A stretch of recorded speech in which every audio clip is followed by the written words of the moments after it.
और मुझे ये आपसे कहते हुए बहुत ही खुशी हो रही है कि जिस विषय पे हमें बातचीत करनी है, अवधि अक्स, उसके लिए दो बेहतरीन लोग जो अवध की बहुत अच्छी समझ रखते हैं हमारे बीच मौजूद हैं।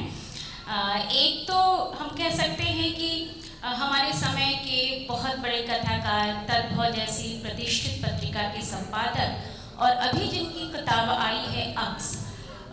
वैसे तो ये संस्मरण है और व्यक्तियों के बारे में है, आपके मित्रों के बारे में, आत्मीयजनों के बारे में, माता पिता के बारे में, पर कोई भी जब किसी व्यक्ति के बारे में लिखता है तो वो सिर्फ उसके बारे में नहीं लिख रहा होता है, उस समय के बारे में, सामाजिक स्थितियों के बारे में, जो अंतर संबंध हैं विभिन्न विषयों के, उसके बारे में लिख रहा है। और आपकी जो किताब है अक्स, उसमें पूरा आपका जो गांव है, जो पूरा इलाका है कादीपुर का, सुल्तानपुर का, आपने जहाँ समय बिताया है, लखनऊ का उसमें जिक्र है।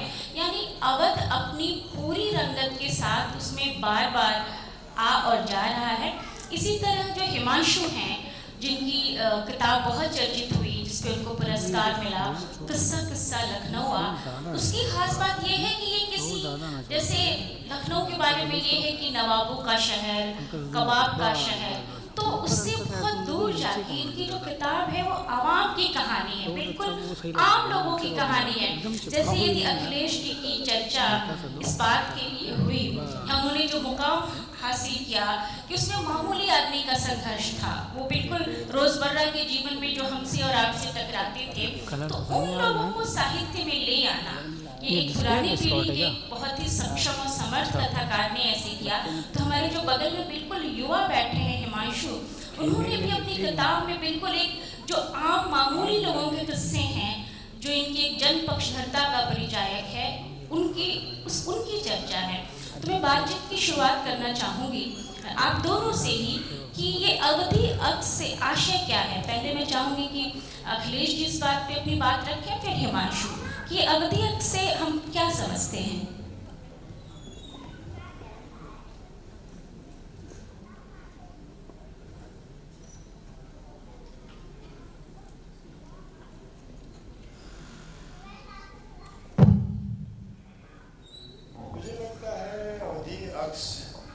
अगर इसका एक शाब्दिक अर्थ लिया जाए तो अक्स का मतलब होता है जो प्रतिच्छवियाँ, जो उसका प्रतिबिंब बनता है, यानी ये भीतरी चीज़ ज़्यादा होती है। बाहरी प्रतिबिंब जो है वो हमारे भीतर, यानी जो समाज हमने देखा, जैसे अवध का जनजीवन, अवध की संस्कृति, जो उसकी इमेजेस हमारे भीतर बसी हैं, हमारी चेतना में, हमारे दिमाग में और हमारे पूरे रहन सहन जीवन व्यवहार में, वो अक्स है। यानी अवधि की जो संस्कृति है, जो जिसमें निर्माण होता है यहाँ के रहने वालों का, उसकी परंपराएं, उसके रीति रिवाज और उसका अपना मिजाज, ये सब कुछ अवधि अक्स में आ जाता है। हिमांशु, आप कहिए। जो बात आपने कही, बिल्कुल वही बात मुझे कहनी थी कि हमारी छाया किस चीज़ से बनती है, यानी हम जो हैं, हमारी छाया उसी के हमारे होने से हमारी छाया का एक ताल्लुक है। तो वो छाया जो है वो भी हमारे बारे में बहुत कुछ बताती है। तो अवधि अक्स का एक मतलब मेरे लिहाज से ये भी है कि हम अवध के लोग अपने आप को कैसे देखते हैं, ये हम अपनी छाया से भी समझते हैं। तो ये छाया पे जितनी बातें हैं, प्रतिबिंब की बात जो अखिलेश जी ने कही, वही मैं भी समझता हूँ। मुझे एक बात कहनी थी, मैं कह भी रहा था कि फिराक साहब ने जो बात मुशायरों के बारे में कही थी, वही लिटफेस्ट के बारे में भी है। मेरी कोई योग्यता नहीं है अखिलेश जी के साथ में बैठने की। फिराक साहब कहते थे कि मुशायरा वो अस्तबल है जहाँ गधे और घोड़े साथ में बांधे जाते हैं। तो लिटफेस्ट की वजह से ऐसा हो रहा है। लेकिन मैं क्या कहूँ, मतलब मैंने अमृतलाल नागर जी को नहीं देखा, पढ़ता हूँ उनको, उनका मद्दा हूँ, लेकिन मुझे ये फ़ख्र है कि मैं उस लखनऊ में हूँ जहाँ अखिलेश जी रहते हैं। तो क्या बात है हिमांशु। हिमांशु, हर समय में आप जो युवाओं के बीच जो काम कर रहे हैं वो बहुत महत्वपूर्ण है। अखिलेश जी बेशक बहुत ही समर्थ और महान कथाकार हैं, पर अखिलेश जी ने तो हमेशा युवाओं को बहुत ही समर्थन दिया है। तो मेरे ख्याल से इससे बेहतर मंच नहीं हो सकता था इस विषय पे बातचीत करने के लिए इतना सुंदर जो सहमेल बना है। मैं बात को आगे बढ़ाते हुए अब जब आपने कही दिया है तो क्यों ना मैं अखिलेश जी से पूछूं कि हिमांशु जैसे लेखक के बारे में उनकी क्या राय है। जो हिमांशु कह रहे हैं कि मैं इस मंच पे उनके सामने क्या बोलूं। कि मेरा तो लगभग जो लिखने पढ़ने वाले हिंदी में युवा समाज है, युवा रचनाकार हैं, सभी से एक अच्छा खासा रिश्ता रहा। हिमांशु से मेरा विशेष स्नेह है, तो इनके व्यक्तित्व, व्यवहार और इनसे नज़दीकी के कारण तो है ही, लेकिन जो उसमें स्थायित्व है, जो उसमें टिकाऊपन है, वो इनके काम की वजह से है। इन्होंने देखिए 2 काम इनका उल्लेखनीय मुझे लगता है। एक तो जो अवध की अपनी परंपरा थी, जो लुप्त परंपरा थी और ये लुप्त हो रही थी, करीब करीब हो चुकी थी, दास्तान गोई, उन्होंने न इसको पुनर्जीवित किया बल्कि एक ऐसे ऊंचे मुकाम पर उसको लेकर के गए जहाँ तक पहुँचना या पहुँचाना दोनों ही एक बड़ी बात है। और आज वो एक राष्ट्रीय अंतर्राष्ट्रीय शख्सियत है, हम लोगों के बीच से निकले हैं और इतने ऊपर तक गए हैं, तो हम सबको इनका इस्तेमाल, इनका स्वागत करना चाहिए और इन पर गर्व करना।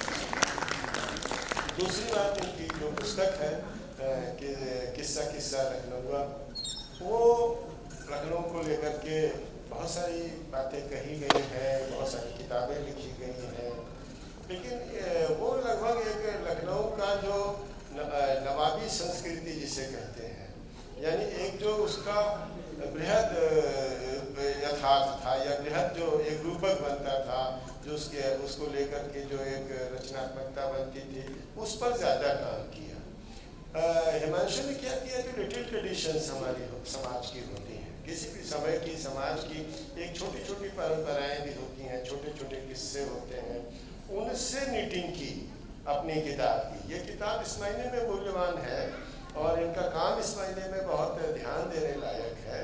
इन्होंने महान परंपराओं की शरण में जाने से ज़्यादा ज़रूरी समझा जो छोटी छोटी परंपराएं हैं, छोटी छोटी कहानियां हैं, किस्से हैं, उन सब को मिला करके एक अवध की संस्कृति का या लखनऊ के समाज संस्कृति का एक बड़ा वृत्तांत रचा है। तो ये इनका मौलिक योगदान है और शायद इसीलिए वो पहले काफ़ी हिस्सा उसका अखबारों में छपा भी था, उसको आप लोगों ने पढ़ा होगा, और जब पुस्तक रूप में आया तब उसका महत्व ज़्यादा समझ में आया और वो खूब लिखी, खूब पढ़ी गई। और मैं कह सकता हूँ वैसे ही कि शानदार आदमी थे, लेकिन उस किताब ने उनकी शान में एक बड़ा तमगा और जोड़ा। आप लोग भी जो पढ़ चुके हैं वो फिर से पढ़ें, जो नहीं पढ़े हैं उसे पढ़ें, खरीद करके पढ़ें, मिल बांट करके पढ़ें। बिल्कुल हिमांशु, मुझे बस एक शेर सुनाना है। फिर आप, वो किसी का शेर है कि लाख हम शेर कहें, लाख इबारत लिखें, लाख हम शेर कहें, लाख इबारत लिखें, बात वो है जो तेरे दिल में जगह पाती है। तो आज जब अखिलेश जी बोल रहे हैं तब मुझे ये लग रहा है कि हाँ कुछ हो रहा है।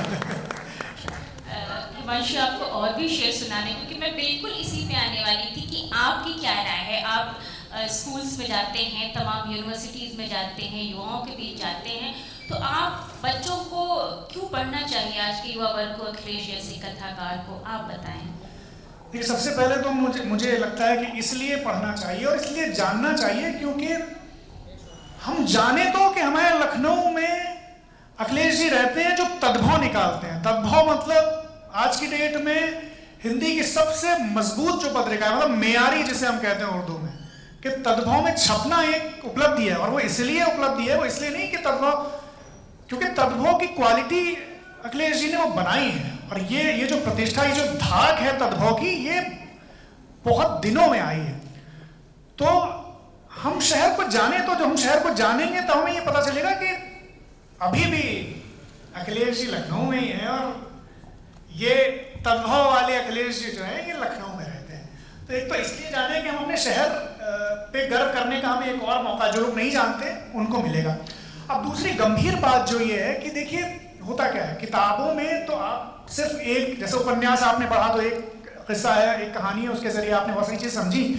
लेकिन मैगजीन्स में क्या होता है, बहुत समकालीन चीज़ें आती हैं। यानी आप, जैसे अखिलेश जी बता रहे थे कि युवा लोगों को बहुत वो टच में भी रहते हैं, छापते भी हैं, और तमाम विमर्श, तमाम बातें आप अपने समय को और अपने समाज को उसकी पत्रिकाओं से भी जान सकते हैं और शायद बेहतर जान सकते हैं। तो इसलिए तद्भव को पढ़ना चाहिए ताकि आपको ये समझ में आए, क्योंकि अगर हम तद्भव जैसी मैगजीन नहीं पढ़ते ना तो हम एक ख्याल में रहते हैं, अरे भाई लखनऊ में अभी क्या है, अभी तो सब पहले ही था, या अभी कौन लिख रहा है, सब पहले लिखा गया।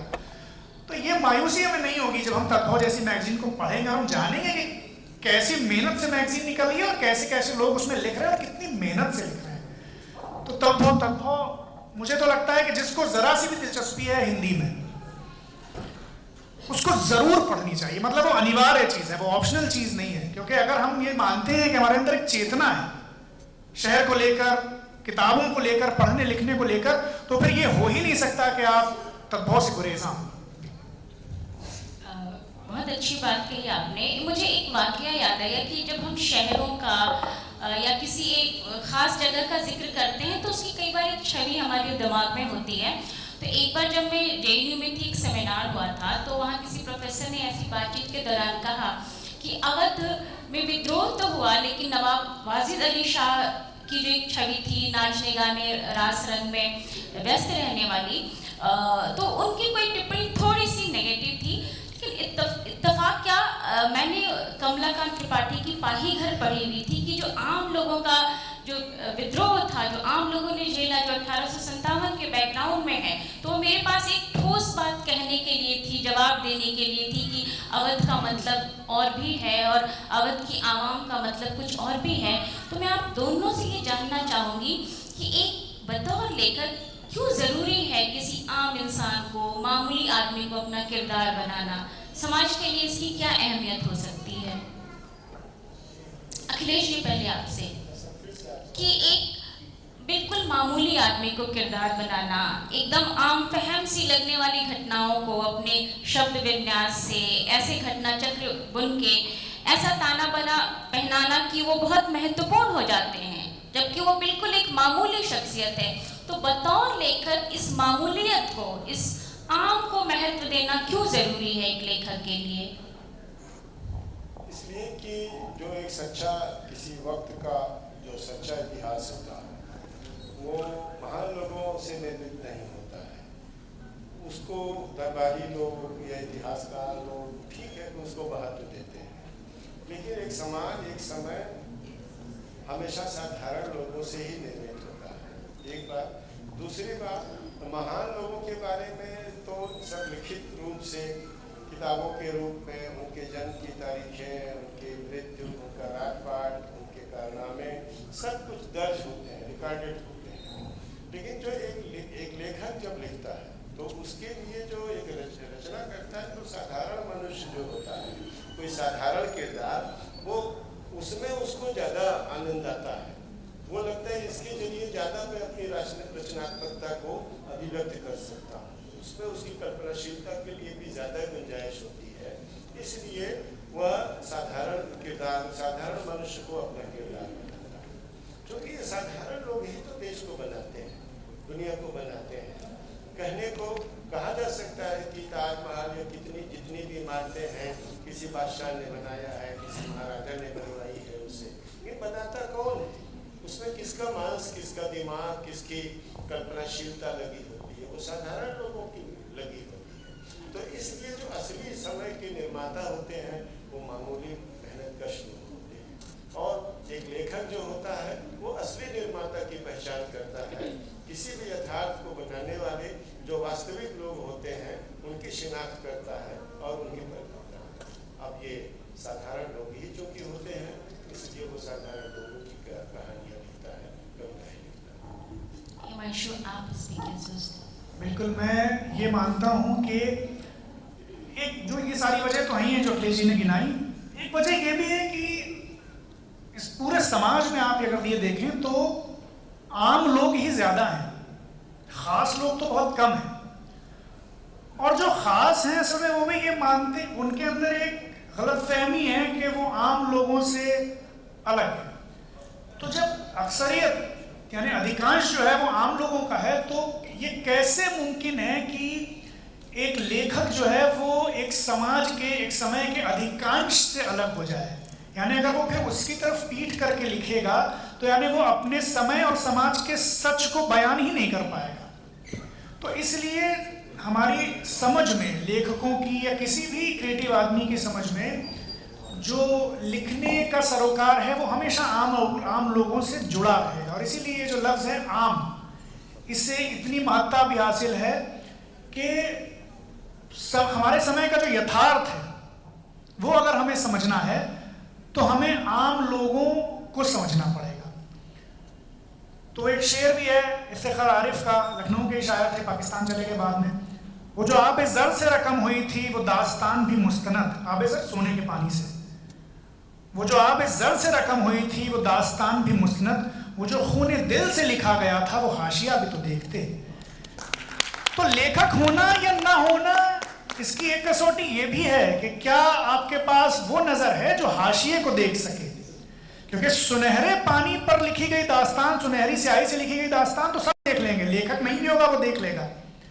जिनके सरों पे उजाले नहीं हैं, क्या आप उनकी शिनाख्त कर पाते हैं? क्या आपके पास एक ऐसी दर्दमंद नज़र है जो दिल के दर्द को समझ सकती है? लेखक तो वही हुआ। इसलिए आम आदमी पर लिखना इतना ज़रूरी है, क्योंकि सच्चा जो यथार्थ है किसी भी समय और समाज का, वो उस समाज के, उस समय के आम आदमी से समझा जाएगा। हिमांशु ने जो हाशिए वाली बात कही, अपनी किताब में भी इस बात का इन्होंने जिक्र किया है, जिससे ये साबित होता है कि इनकी दिशा क्या है। दरअसल दोनों का ही ताल्लुक अवध से है, अवधी संस्कृति से है। और जो अखिलेश जी की किताब अक्स है, उसके वाक्य विन्यास पे बहुत चर्चा हो रही है। मतलब ये किताब आजकल हर जगह चर्चा के केंद्र में है। मैं भोजपुरी क्षेत्र से हूँ, तो भोजपुरी के बारे में माना जाता है कि बड़ी मीठी है, बड़े सीधे सीधे शब्दों में अपनी बात कह दी जाती है। जबकि जो अवधी है उसमें कुछ बहुत ही सीधे नहीं बल्कि घुमा फिरा के, जैसे आप भी कहते हैं कि भाई किस्सा सच्चा है या झूठा इससे मतलब नहीं है, किस्सा सुनाना महत्वपूर्ण है, किस्सा सुनाया जा रहा है। तो अखिलेश जी, मैं आपसे 2 सवाल पूछूंगी कि जो सच लेखक लिख रहा है, तो वो सच में जो है कि अवधि में जो सच कहने का तरीका है, आपको लगता है कि वो बाकी जो बोलियां हैं उनसे अलग है? और दूसरा, आपकी किताब में जो आपने अपने क्षेत्र को बिल्कुल एक जीवंत बना दिया है, जैसे हम लोग आपके साथ साथ कादीपुर जा रहे हैं, हम लोग आपके साथ मान बहादुर सिंह के साथ उस चौराहे पे खड़े हैं, हम लोग बिल्कुल आपके साथ साथ जो यात्रा कर रहे हैं, तो जो उसको जो कहने का अंदाज है, जो भाषा आपने अर्जित की है, उसमें आपके परिवेश का जो अवधी भाषा की परंपरा है, जो आपके घर में आपके पिता की जो किस्सा गोई का अंदाज है, जो आपके अपने घर का माहौल है, उसकी निर्मित में कोई भूमिका रही है? मैं आपसे जानना चाहूँगी। जब कोई लेखक किसी घटना के बारे में या किसी व्यक्ति के बारे में लिखता है, तो वो बगैर परिवेश के नहीं अच्छी रचना बनती है। मसलन आप अरुणलाल नागर को हम लोग उनके उपन्यासों को पढ़िए, तो किरदार है, उसमें किरदार हैं, उसमें लोग बाग हैं, घटनाएं हैं, लेकिन समानांतर वो सब कुछ प्रकट होता है लखनऊ, और जो पुराना लखनऊ हमारा है उस परिवेश, अमृत और विष, बूंद और समुद्र, या उनका सेठ बांकेमल है, वो आगरा के इलाके पर है, वो तो आगरा का परिवेश वहाँ पर प्रकट होता है। तो मुख्य चीज परिवेश से एक लेखक पीछा नहीं छुड़ा सकता, और इससे भी ज़्यादा महत्वपूर्ण यह है कि उसे पीछा नहीं छुड़ाना चाहिए। जब मैंने अपनी अक्स किताब को लिखना शुरू किया या लिखा, जो लिखने की प्रक्रिया रही, उसमें मैंने कुछ लोगों पर कलम चलाई है, लिखा है। तो जब मैं लिख रहा हूँ, उसमें मेरे अपने सुल्तानपुर जनपद शहर है, उसकी तहसील कादीपुर, जहाँ मेरा बचपन बीता, मेरा गांव मलिकपुर है, फिर इलाहाबाद पढ़ने चला गया और फिर लखनऊ आ गया। तो इन जगहों पर जो लोग मिले, जिन्होंने मेरे जीवन को प्रभावित किया, या जिनकी छवियाँ, जिनके अक्स हमारी ज़िंदगी पर मौजूद हैं, और जिनसे मैंने सीखा, तो उन लोगों के बारे में मैंने याद किया और अपने को भी याद किया। अपने को भी, जब आप दूसरों जो आपके अपने होते हैं, जब उनको आप डिस्कवर करते हैं, उस प्रक्रिया में आप अपनी भी खोज कर लेते हैं, अपने को भी पहचानते हैं, अपने को भी रचते हैं। तो ये उस किताब का एक प्रोसेस रहा। जो आपने सवाल किया कि उसमें जो अंदाजे बयां है, मसलन मेरे घर में मैंने उस किताब में एक अध्याय है माँ पिता और मृत्यु, उसमें मैंने लिखा भी है कि मेरी माँ जो है वो भोजपुर अंचल की थी, वो भोजपुरी इलाके से आई थी, वो भोजपुरी बोलती थी। यहाँ आकर के थोड़ा अवधि थोड़ा भोजपुरी मिला जुला करके उनकी भाषा बन गई। और मेरे पिताजी अवध के। तो मेरी माँ की कहानियों में जो बचपन में सुनाती थी मुझे, उसमें वो इमोशनल होती थी, उसमें बड़ी भावुकता रहती थी और वो दुख की कहानियाँ होती थी कि एक स्त्री कैसे दुखी हो रही, दुख उसके जीवन में कैसे है, कि किसी गरीब इंसान के जिंदगी में कैसे कितने दुख हैं, और अंत में कोई चमत्कार घटित होता था ईश्वर की कृपा से, या कोई साधु आ गया, कोई किसी ने कोई ताबीज़ दे दिया, तो इन सब प्रताप से सब सुखमय जीवन में बदल जाती थी चीज़ें। लेकिन मेरे जो पिता जो मुझे कहानियाँ सुनाते थे, वो बड़ी भिन्न तरह की कहानियाँ होती थी। उसमें अगर वो साधारण लोगों की कहानियाँ होती थी और वो थोड़ा हास्य रस उसमें रहता था। यानी अगर उसमें राजा भी आता था या राजा भी, तो उसका जो दैनंदिन का रोजमर्रा का जो उसका व्यवहार होता था, जो जिंदगी होती थी, वो मामूली आदमी की तरह होती थी।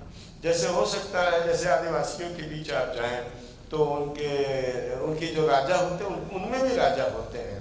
तो कि मैंने एक डॉक्यूमेंट्री फिल्म देखी, पता चला राजा जो उनका था वो झाड़ू लगा रहा है सवेरे अपने दरवाजे पर जो है वो। तो मेरे पिता भी जो कहानियाँ सुनाते थे उसमें हो सकता है राजा जो है वो सवेरे सवेरे ग्वाले से दूध खरीद रहा है और कह रहा है कि नहीं, दूध में जरा थोड़ा घिलवा दो, आपको थोड़ा एक्स्ट्रा दूध दो। तो अवध के लोगों का मिजाज ये रहा है कि किसी भी बड़े प्रताप से, किसी बड़े चकाचौंध से, किसी के व्यक्तित्व की चकाचौंध से वो ज़्यादा प्रभावित नहीं होते थे और लगभग एक लेवल पर वो बातचीत का लहजा उनका रहता था जो है वो, और थोड़ा सा एक मजाकिया लहजा जिसे कहते हैं। श्री लाल शुक्ल को आप लोगों ने पढ़ा होगा, वो भी अवध के। तो वो कहते थे, ये मुरहा शब्द बोला जाता था, जिसे कहते हैं मुरहापन। जैसे आपको बातचीत में वो छेड़ देते थे जो है वो, कोई तंज कस देना या एक व्यंजना जिसे कह कुछ और रहे हैं, उसका मतलब कुछ आप और निकालिए जो है वो। तो ये लेकिन दुख तो जीवन में उनके भी रहता था। तो जो मेरा मुहावरा मैंने अपना बनाया कि एक ट्रेजिडी को जो है थोड़ा कॉमिक एलिमेंट के साथ जो है, या ये कॉमिक एलिमेंट को थोड़ा एक जो त्रासद जो हमारी स्थितियां हैं उनके बीच कैसे देखने का रहा है। तो अब भोजपुरी में बड़ी भावुकता, बड़ी निश्चलता और रहती है, हालांकि दोनों बहुत मिलती जुलती हैं। यानी अगर भोजपुरी और अवधि से भिन्न कोई तीसरा ब्रज वाला आदमी सुने तो हमारी, और अगर हम अवधि में बोले प्रीति जी तो भोजपुरी में बोले तो कोई फर्क नहीं कर पाएगा, उसको लगेगा कि एक ही भाषा है। लेकिन ये अवध का जहाँ वो जीवन में लड़ाइयों में सीधी भिड़ंत में विश्वास करते थे ये अवध के लोग। आप 1857 की क्रांति इसका सबसे बड़ा उदाहरण है कि अवध के लोग हमेशा जब भिड़ते थे तो सीधे भिड़ंत में, लेकिन जो रोजमर्रा का उनका जो जीवन व्यवहार था उसमें वो प्रेम भी करते थे, अपनी भावनाएं भी प्रकट करते थे। तो थोड़ा सा हंसमुख गद्य के साथ, हंसमुख भाषा बोली के साथ जो है वो करते थे। अखिलेश, जिसे आप हंसमुख भाषा कह रहे हैं, आपकी तमाम कहानियों में कई ऐसे प्रसंग आते हैं जब स्थिति बड़ी दारुण है, दुखद है, पाठक उसमें डूब रहा है कि अचानक कोई ऐसा, उसी में ऐसा कोई मोड़ आ जाता है कि आप हंस पड़ते हैं, जो एक ट्रेजेडी के साथ कॉमिक का जो जुड़ाव है और इससे अर्थ बहुत ज़्यादा बढ़ जाता है। तो और ये जो आपने मुहावरा अर्जित किया है हिमांशु, इस पे आपकी क्या टिप्पणी है? ये क्यों इतना ज़्यादा प्रभावी होता है? और ये इनकी कहानियों में, उपन्यास में बार बार ये आया। मैंने पर इनसे बात भी की थी कि कोई कैरेक्टर है जो किसी बीमारी से ग्रस्त है, अब वो परेशान है, लेकिन उसमें बीच में कहीं कोई ऐसी बात आ जाएगी कि वो हल्का, मतलब एक उसमें हंसी का, एक व्यंग का एक वो प्रसंग हो जाएगा। शापग्रस्त में भी है, या जल मध्य या निर्वासन में भी है। और यहाँ जब मैं अक्स पढ़ रहा था, अक्स में जब अखिलेश जी वो हिस्सा लिख रहे हैं, जब वो हिंदी संस्थान में नौकरी कर रहे हैं, अब वो परिपूर्णानंद जी जो हैं वो सुन नहीं पाते थे ठीक से, और इनकी बहुत नौकरी का ज़माना हम सब जानते हैं। और उसमें अखिलेश जी कहते हैं, मुझसे एक बार धृष्टता भी हो गई, मैंने उनसे कहा यार 90 साल के हो गए, ये मर क्यों नहीं जाते? तो वो मैं पढ़ते पढ़ते मुझे लगा यार कितनी सच्ची बात है। जब बॉस बहुत परेशान करता है तो क्या होगा। और वो उन्होंने पता नहीं कैसे भाप लिया और कहा रहे अभी तो मैं 103 साल का होके मरूंगा। तो वो ये जो अखिलेश जी की खास बात है कि ट्रेजेडी में एक कॉमेडी को पैदा कर, और ये अगर कोई इनके लेखन को फॉलो करे तो हर जगह ये है। यानी मतलब इसमें इनको बड़ा, एक तो इन्होंने अर्जित कर ली है सहजता, और दूसरा इनको लुत्फ भी बहुत आता है, और उसको लुत्फ फिर ये एक तरीके से ट्रांसफॉर्म कर देते हैं अपने पढ़ने वाले पर। तो वो, और उसके जरिए से बहुत गहरी बातें भी कई बार, मतलब उसमें निर्वासन में एक व्यक्ति है जिसको कुछ परेशानी है पादने की, और उसके पादने से आपने कैसा किस्सा बनाया है वो बड़ा जबरदस्त है। मतलब अखिलेश जी का नॉवल है निर्वासन, ये बात आपको सुनने में हंसी की लग रही होगी, लेकिन देखिएगा कि वो किस तरह से लिखा जाना जो है वो क्या होता है, और कैसे एक मजा हुआ लेखक कैसे उन चीजों को लेकर के आता है वो। और वो जो बात यहीं से वो जुड़ गई, तदभव इसलिए भी पढ़नी चाहिए क्योंकि हमें ये बताया जा रहा है कि लेखक को उसके विचार से काट दो। यानी हम मजाज को सुनेंगे कहाँ, बड़े बड़े मॉल्स में, और वो मजाज जो ये कह रहा है कि पुरानी दुश्मनी है अहले ज़र के आस्थानों से, मैं बिजली तक गिरा सकता हूं अक्सर आसमानों से। जिस तो लेखक को उसके विचार से काट कर पढ़ने की, उसके संदर्भ से काट कर पढ़ने की बहुत बड़ी साजिश चल रही है, और हमेशा से ऐसे लोग रहे हैं। तो आप तदभव इसलिए पढ़िए कि लेखक को उसके विचार के साथ पढ़ना क्या होता है, विचार की अहमियत क्या है। प्रेमचंद ने जो इस शहर में भाषण दिया था वो किस बारे में था? वो यही था ना कि हमें हुस्न का मेयार बदलना होगा। तो किसी भी लेखक को जब आप उसके विचार, उसकी चेतना से काट देते हैं तो आप उसकी हत्या कर देते हैं। आप अशफाक उल्लाह खां को पढ़ें और आप उनको सिर्फ एक शायर के बतौर पढ़ें और आप ये ना समझें कि ये कहना क्या चाह रहा है, तो फिर आप उनको समझे ही नहीं है। तो बात सिर्फ ये है कि विचार की क्या अहमियत है, और लेखन के संदर्भ में वो भी जानने के लिए तत्वों को पढ़ना चाहिए और अखिलेश जी को पढ़ना चाहिए। हिमांशु, आप साहिर पे कार्यक्रम करते हैं, अशफाक पे करते हैं, अलग से लक्ष्मीबाई, तमाम करते हैं। तो जब आप ये दास्तान गोई तैयार करते हैं, तो जैसा कि आपने कहा कि उस विचार को अलग करना, तो क्या आप सायास जानबूझ के अपना विचार कि ये जो सही हो वो डालने की कोशिश करते हैं कि जो मैं संदेश दूंगा बच्चों के बीच, लोगों के बीच, वो बिल्कुल सही दिशा में, इस पे आप काम करते हैं? नहीं, हम तो सिर्फ इतना, हम कहानियां ही वही चुनते हैं जिनमें एक वो संदेश है जो शायद हम भी चाहते हैं कि पहुंचे। तो जब हम अशफाक उल्लाह खां या रामपुर, जब काकोरी एक्शन की दास्तान है, तो अशफाक और बिस्मिल की दोस्ती की कहानी सिर्फ आप सुना दीजिए, फिर आपको ये कहने की जरूरत ही नहीं है कि हमारे हिंदू मुस्लिम बहुत जरूरी चीज है, क्योंकि वो दोस्ती ही इसकी सबसे बड़ी मिसाल है। जब रानी लक्ष्मीबाई की कहानी हम सुनाते हैं तो वो सिर्फ रानी लक्ष्मीबाई की कहानी नहीं है, वो गुलाम गौस खां की भी कहानी है, वो झलकारी की भी कहानी है, वो राहतगढ़ के उन पठानों की भी कहानी है जो झांसी की रानी की तरफ से लड़ते हुए जिन्होंने वीरगति पाई थी। वो उस डाकू कुंवर सागर सिंह की भी कहानी है जो खंडेराव फाटक पर अकेले लड़ता हुआ शहीद हुआ था। तो मेरी कोशिश ये रहती है कि कहानियां वो सुनाई जाए। साहिर की भी कहानी, अब कल मैंने यहाँ किस्सा सुनाया कि साहिर एक जगह मुशायरा पढ़ रहे थे, अब एक साहब खड़े हुए, उन्होंने कहा अरे साहिर कम्युनिस्ट शायर है, हम नहीं सुनेंगे, भगा इसको, हटाओ इसको। तो हंगामा हो गया, मुशायरा रुक गया। थोड़ी देर बाद फिर आवाज आई कि साहिर साहब आप आराम से पढ़िए, हम उससे बड़गंजू को हॉल के बाहर फेंक आए। तो मेरा मकसद क्या, हम अलग से अपने विचार तो डालते ही नहीं है, दूसरा हम तो कहानियों के जरिए विचार, हमें लगता है कहानी एक ऐसा पैकर है जिसमें बहुत सारी चीज़ें कही जा सकती हैं, तो कहानी अपने आप में बहुत चीज़ें ले जाती है। तो जब हम काकोरी एक्शन की कहानी सुना रहे हों, या झांसी की रानी की कहानी सुना रहे हों, या शायर की कहानी सुना रहे हों, या मजाज की कहानी सुना रहे हों, वो बात एक है, और वो उसी बात से जुड़ती है कि वो आम आदमी की कहानी है, आम आदमी की जो अपने सरोकार हैं उनकी बात है। जैसे मजाज का शेर है, बई रिंदी मजाज एक शायर मजदूर और दहका है। शराबी होने के बावजूद मजाज मजदूरों और किसानों का शायर है। बई रिंदी मजाज एक शायर मजदूर और दहका है। अगर शहरों में वो बदनाम है, बदनाम रहने दे। तो कुछ बदनाम हम भी हो भाई, ये कहानियां लोग कहते हैं या तुम एक कहानी सुना रहे हो, एक एजेंडा, मेरा एजेंडा है भाई ये, मैं तो ये कहता ही नहीं हूं कि मैं विचार से खाली हूं। अब मैं लिख नहीं सकता हूं फेसबुक पे, चूंकि मुकदमेबाजी हो जाती है, मैं पावरफुल नहीं हूं, दो झापड़ भी कोई मार दे, तो मैं कहानियों में कहता हूं कि भाई तो अशफाक ने कहा, मैंने तो कहा नहीं। तो ये उसमें थोड़ी आसानी है। बिल्कुल सही, मैं चाह रही थी कि आप अपना एजेंडा बिल्कुल स्पष्ट करें कि देखिए कई बार ज़रूरी नहीं है कि कुछ बात हम नारों की तरह कहें, स्लोगन्स की तरह कहें, और वो बात भी कह दें जो आप दोस्ती भाईचारे की बात कर रहे हैं, तो मेरे ख्याल से यही कामयाबी है। अखिलेश जी की भी जो कहानी अंधेरा है, तमाम कहानियाँ हैं, पर बात से वो बात जुड़ रही है, तो उसमें कहीं आप नहीं कहेंगे कि उसमें सांप्रदायिकता के मुद्दे को शुरू से ही वो बड़ी एक क्लास में बच्चों की नोक-झोंक के साथ शुरू है, और वो कहानी जो मोड़ लेती है वो बहुत महत्वपूर्ण है कि कैसे एक भय का वातावरण बनता है, कैसे एक पहचान का संकट खड़ा हो जाता है।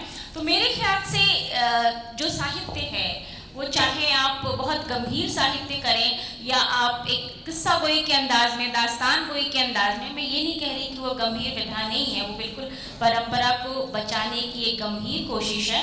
तो उसका जो मकसद है वो नेक यदि है तो उसकी प्रविधि कोई भी हो सकती है। अखिलेश जी, एक जो हमारे समय का एक बड़ा संकट है कि एक जो बड़ी संस्कृति है, आप इसको हालांकि बड़ा घिसा पिटा शब्द हो गया है, बाजार की संस्कृति कहें या जो समाज की जो प्रभुत्वशाली शक्तियां हैं वैश्विक स्तर पे, वो सबको एक रंग में रंग रही हैं। तो इसके बरक्स एक लेखक जो अपनी देशज दुनिया को, जो हम अवधि अक्स कहें या अपनी क्षेत्रीय संस्कृतियों को जो बचाने की कोशिश कर रहे हैं, वो किस हद तक कामयाब है या ऐसा करना क्यों ज़रूरी है? क्योंकि जब पूरी दुनिया में मैकडॉनल्ड संस्कृति या आप कहें कि एक पूरा जो युवा वर्ग है वो एक जैसा सोच रहा है, तो उसमें ये क्यों ज़रूरी है कि हम अपनी संस्कृति को फिर से ढूंढें, उनको पुनर्जीवित करें, उनको पकड़े रहना क्यों ज़रूरी है? मुझे लगता है जो विविधता है वो एक कुदरती चीज़ है। कुदरत ने भी दुनिया को, या ईश्वर कहें, कुदरत कहें, अल्लाह कहें, जो भी कहें, कोई एक तरह से नहीं बनाया। इतने उसमें विविध रंग हैं, इतने सारे रंग हैं, इतने, अगर कहीं पहाड़ है, कहीं मैदान है, कहीं नदियाँ हैं, वृक्ष हैं, कहीं समतल है, तो विविधता एक नैसर्गिक चीज़ है।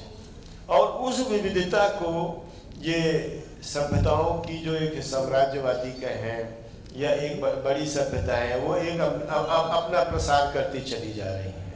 जैसे ये यूरोप की सभ्यता थी, या अंग्रेज़ों ने हमारे यहाँ या दुनिया भर में बहुत सारे देशों को अपना उपनिवेश बनाया और कहा कि मेरी ही सभ्यता एकमात्र सभ्यता है, इसी में आधुनिकता है, इसी में ज्ञान विज्ञान है, इसी में प्रगति है।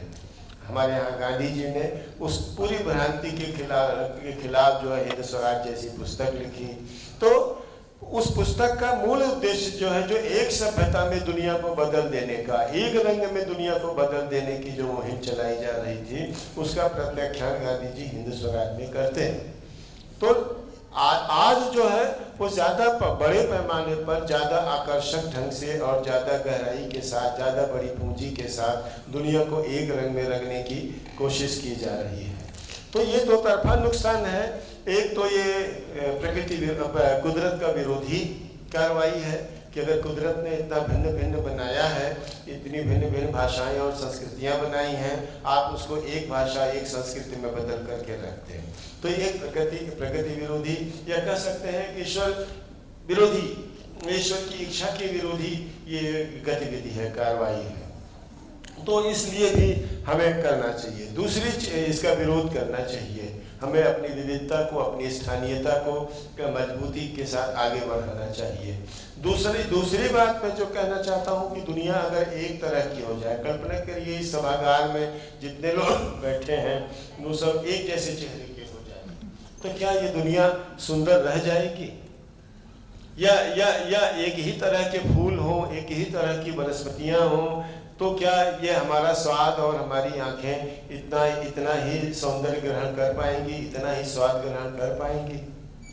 तो अगर सुंदरता को बचाना है तो हमें विविधता को, अपनी अपनी स्थानीयताओं को हमें सुरक्षित और संरक्षित करना होगा। जो है आज लेखक लोग जो हैं, अगर हम अवधी हैं, कोई ब्रज का है, आप कीजिए, तो दुनिया में तमाम भाषाएं हैं, तमाम बोलियां हैं, और वो बोलियां जब भाषाएं होती हैं तो केवल भाषा नहीं होती है। एक भाषा में उस समाज की पूरी आवाजाही, गहमा गहमी, उसकी पूरी संस्कृति, उसके रूप रिवाज सब शामिल होते हैं। तो एक भाषा को बचाने का, एक स्थानीयता को बचाने का मतलब यह है कि एक मनुष्यता को बचाना और समाज को बचाना है। तो हम लोग अगर, लेकिन अवधि में भी ये देखना पड़ेगा कि जैसे अवधि की बात यहाँ हो रही है, तो प्रायः अवधि का मतलब जो है किताबों के सहारे अगर आप समझें, या किताबी रूप में लोग समझाने की कोशिश करते हैं, तो जैसे अवधि केवल लखनऊ की भाषा है, लखनऊ की बोली है, या अवधि संस्कृति का मतलब नवाबी संस्कृति से ही केवल लोग लगा लेते हैं। जो है ऐसा नहीं है।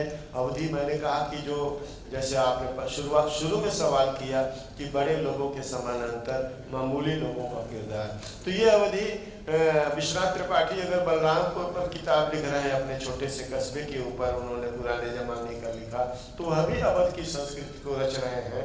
नागर जी ने अगर चौक के परिवेश को बनाया, तो वह भी अवधि है।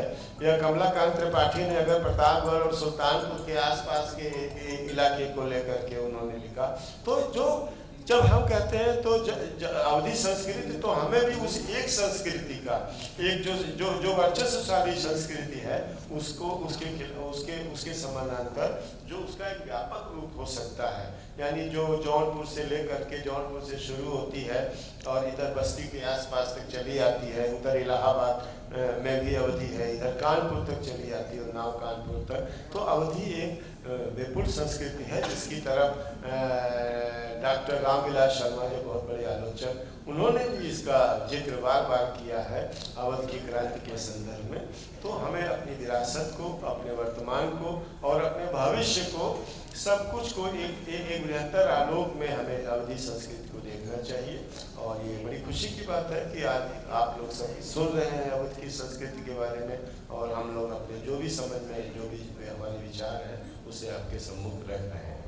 अखिलेश जी, मैं यहाँ मौजूद लोगों से बताना चाहूँगी कि जो अक्स तो किताब अब आई है, निर्वासन में अवधि, जो अवध की दुनिया है, उस समय का जो संघर्ष है, बल्कि बहुत सारे जो विद्यार्थी हैं विश्वविद्यालयों में, वो जब इंडियन डायस्पोरा को पढ़ते हैं, या फिजी, ट्रिनिडाड टोबैगो, तमाम चीज़ें, तो मेरे ख्याल से मोटे मोटे डॉक्यूमेंट्स या सोशियोलॉजी, पॉलिटिकल साइंस की किताब अगर वो ना भी पढ़ें, यदि आपका ये उपन्यास पढ़ लिया जाए निर्वासन, तो जो पूरी प्रक्रिया है गिरमिटिया मजदूरों की बनने की, उस समय का जो त्रासदी है, जो मार्मिकता है कि कैसे कोई अपना घर छोड़ने को बेबस है और अपनी जाति तक बदल रहा है, तो एक अवध को समझने के लिए भी मेरे ख्याल से बहुत ज़रूरी किताब है।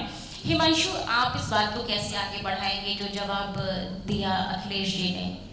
नहीं, मैं बस ये कहूँगा कि कहानियाँ, यानी अपनी कहानियाँ जब पूरी दुनिया को एक तरह के कर देने की एक बात चल रही हो, इसलिए ज़रूरी है उन कहानियों को जानना, क्योंकि अगर हम अपनी कहानियों को बिसरा देंगे तो हम अपने वजूद का कोई हिस्सा खो बैठेंगे। इसलिए हमें जानना चाहिए अपनी कहानियों को, अपनी संस्कृति को, और लिटरेचर उसमें बहुत बड़ा रोल निभाता है। मतलब निर्वासन की बात हो रही थी, उसमें एक कैरेक्टर है जो इस बदलती हुई दुनिया में खुद को मिसफिट पाता है इस कदर कि फिर वो एक तरीके के विद्रोह पर आ जाता है, और वो इतना कई जगह इतना नाजुक भी दिखता है कि वो उन शब्दों को बाकायदा नोट करता है जो पहले कभी चलन में रहे थे और अब खो गए चलन से। तो बात ये है कि अगर आप इस बात की गंभीरता को नहीं समझेंगे कि ये जो चीज़ हमारी है ये आपको जो मिट्टी लग रही है ये जब खो जाएगी ना तो आपको सोना लगेगी, तो फिर आप कहीं फंस जाएंगे। इसलिए हम अपने आप को जान सकें, हमारा परिचय खुद से हो सके, इसलिए हमारे लिए ज़रूरी है कि हम अपनी जगह को, अपनी संस्कृति को, अपनी कहानियों को, अपनी भाषा को, अपने समाज को, अपने साहित्य को जानें। तो इसीलिए मैं ये कहानियाँ भी शायद सुनाता हूँ कि वो चीज़ें, अब मैं केडी सिंह बाबू का मैंने दास्तान तैयार की, अभी उनका 100वां साल है। बहुत लोगों, बहुत ये स्टेडियम उनके नाम पर है तो उनका नाम फिर भी लोग जानते हैं, वरना लोग ये भूल जाते हैं कि हॉकी का सबसे बड़ा खिलाड़ी था वो। मतलब ध्यानचंद को हम सब जानते हैं जो कि एक तरह का एक अवामी किस्से में वो आ गए, लेकिन ध्यानचंद की बराबरी के प्लेयर थे केडी सिंह बाबू। और मैं बहुत जिम्मेदारी से ये बात कह रहा हूं, लेकिन केडी सिंह बाबू को बहुत कम लोग जानते। जिस 100वां साल है, होना तो ये चाहिए था कि इस शहर में हर चौराहे पे उनके किस्से बयान किए जाते हैं। हॉकी को जो वकार उन्होंने दिया था एक जमाने में, हैरत अंगेज, नहीं जानते लोग उनके बारे में। तो मैं सोचता हूँ कि केडी सिंह बाबू की कहानी सुना ली जाए। बिल्कुल सुना दी जाए, बहुत शुभकामनाएं। और अब संचालिका महोदया पोडियम पे आ गई हैं तो मेरे ख्याल से, लेकिन मुझे लग रहा है कि हमें थोड़ा सा समय सवालों के लिए रखना चाहिए था, लेकिन गुंजाइश नहीं है कोई। 2 मिनट है। अगर आप में से कोई भी अखिलेश जी या हिमांशु जी से कुछ पूछना चाहता है तो स्वागत है। संक्षेप में। गुड आफ्टरनून सर, सबसे पहले तो आपको बधाई। कल मैंने आपका सेशन कारपेट पे बैठ के सुना था, आज मुझे कुर्सी मिल गई है। अभी आपने कहा कि लखनऊ इस बात में फख्र करेगा कि वो अखिलेश जी हैं लखनऊ के, लखनऊ इस बात में फख्र करेगा कि हमारे पास हिमांशु वाजपेयी। मेरा सवाल थोड़ा विषांतर हो रहा है। आप अभी यहाँ आम लोगों की बात चल रही थी, मैं कुछ वेब सीरीज हैं जो आम जीवन से जुड़ी वेब सीरीज बनी, मैं पता नहीं नाम लेना ठीक होगा, गुल्लक पंचायत जैसी, जो एकदम आम आदमी की बात करती हैं और लोगों ने उन्हें खूब सराहा। दूसरी तरफ बॉलीवुड है जिसकी फिल्में लगातार गिर रही हैं। तो क्या उनके लेखन में कमी है? वो कहीं आम आदमी से दूर हो रहे हैं, या वो जो कहते हैं सिनेमा समाज का दर्पण होता है, समाज में जो होता है वो दिखाता है, तो क्या वो सिनेमा समाज को दिखा नहीं पा रहे? ये बहुत जटिल सवाल है। इसका जवाब इतना लंबा हो जाएगा कि वो अलग से एक पूरा सत्र हो जाएगा। तो हाँ, तो ये बात है। लेकिन समाज, जिसे हम समाज समझ रहे हैं, हर व्यक्ति अपना समाज चुन भी लेता है ना। तो जो पंचायत और गुल्लक बना रहे हैं वो एक तरह के समाज को देखना चाह रहे हैं, दिखाना चाह रहे हैं। जो दूसरी फिल्म बना रहे हैं उस तरह से समझ रहे हैं। हम कौन सी कहानी कहना चाहते हैं, ये हमारी अपनी चेतना, हमारी अपनी वरीयता कि जिंदगी में हम क्या चुनते हैं, इस पर भी डिपेंड करता है। तो हमें मन करता है हम राजा बाजार की कहानियां सुनाएं, तो हमें ये जो लखनऊ है, गोमती नगर, इससे उतना कनेक्ट नहीं है क्योंकि इसको हमने बहुत बाद में जाना। लेकिन कोई हो सकता है कि गोमती नगर की कहानियां सुनाता हो। तो ये तो चुनाव और सब ये वही वाली बात है, कोई सितार बजा रहा है, कोई गिटार बजा रहा है। अब आप गिटार वाले से कहें आप सितार क्यों नहीं बजाते? कनेक्शन है भाई। Thank you. बस एक सवाल और, सीधा सवाल जी। मेरा नाम राकेश श्रीवास्तव है।